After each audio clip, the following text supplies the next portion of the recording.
En ce samedi, le parc Explore Vendel réconcilie les énergies fossiles et renouvelables. En effet, sur le village de l'énergie, on parle éolienne et panneaux photovoltaïques. Et pourtant, c'est grâce à une énergie plus inattendue que la grande roue est actionnée. Il faut pas moins de 4 cyclistes affûtés pour produire l'électricité qui la fait tourner. Le même système est utilisé par le collectif Pédale tes watts. Là aussi, pour avoir du jus, il faut pédaler. Sur ces vélos, on va produire de l'électricité pour faire avancer les petites voitures. Mais pour compliquer un peu la tâche, on allume des lumières qu'on peut voir au fond s'allumer.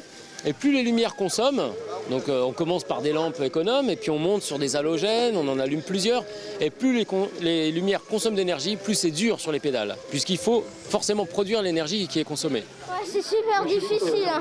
Pédaler, vraiment, moi je trouve ça super difficile. Surtout quand on augmente, c'est comme l'ampoule. Quand on utilise plus, c'est dur de trouver l'électricité.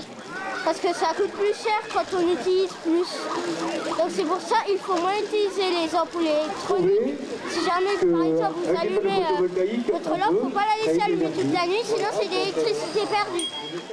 Les autres vélos du stand permettent tous de produire de l'électricité pour alimenter un écran de télévision et même pour permettre à la sonorisation du village de fonctionner. Le but, c'est de nous rendre un peu plus respectueux de cette énergie qui arrive presque illimitée et gratuite aux prises de courant, sans qu'on se rende trop compte de son coût réel. Et quand on doit la produire, on se rend compte que finalement, respect pour cette énergie qui nous arrive, si vraiment on devait pédaler, on serait beaucoup plus respectueux.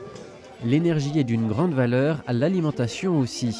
La banque alimentaire interpelle sur le sort des fruits et légumes moches qui trop souvent passent à la poubelle. Sur ce stand, on en fait des smoothies mixés à la force des mollets. Tous les matins, nos camions partent en ramasse et ils récupèrent donc les fruits et les légumes qui sont invendus dans les magasins, mais pas seulement, on a aussi les produits frais.